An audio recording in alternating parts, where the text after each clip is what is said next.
A recent video I did blew up in the comment section.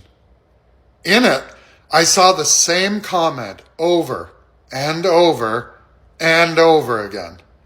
People aren't having kids because they can't afford it. And I get why people feel that way, but here's the problem. That's not what the data says. At all. See, some really smart folks, really smart folks, have been studying this for decades, since the 1970s and 80s. They're called demographers.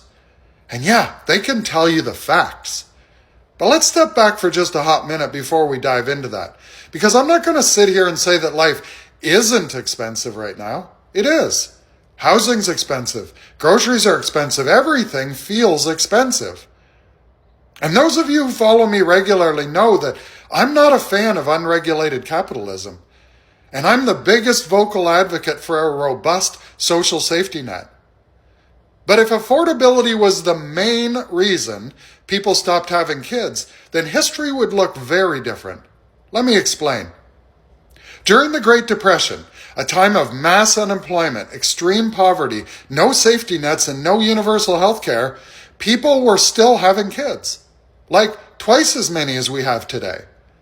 And then let's consider the 2 world wars, and especially immediately afterwards. People were still having kids. 4 times as many as we're having today at times.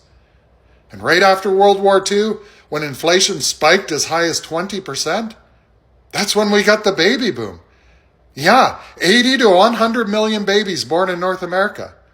So if affordability was the deciding factor, why did people have more kids during objectively harder times? Now zoom out globally.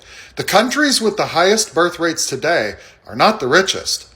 They're countries where large swaths of their population live in poverty, have no or limited access to clean running water or electricity, where many live on rice alone for days at a time, and where access to healthcare is almost non-existent. And they're having between 2 times and a whopping 5 times as many kids as we do today. Meanwhile, the countries with the lowest birth rates, that being countries like Canada, the US, much of Europe, and Australia, the wealthiest, most stable, highest quality of life societies on earth, we're just not having kids in numbers enough to sustain our population. So what's actually going on? Well, as I said at the start, demographers and sociologists have been studying this for decades. And the answer is pretty consistent. When societies become more developed, birth rates fall. Why? Because women have more education and career opportunities. People delay marriage and children. And urban living replaces rural living. See, the cost isn't just money. It's time and freedom and lifestyle. Access to contraception improves. Cultural expectations shift. In other words, it's not that people can't have kids or that they can't afford to have kids. It's that more people are choosing not to or choosing fewer. And that's okay. I'm not here to suggest any woman should have kids if she doesn't want them. This isn't me browbeating folks for not having kids. Everyone has a right to do what they feel is best for them. But in some instances, does affordability play a role? Of course it does. It might influence when people have kids or whether they have a second or third. But it does not explain why entire countries are falling below replacement levels. Because if it did, poorer countries would have the lowest birth rates. And they don't. We'd see a global drop in childbirth rates. We aren't.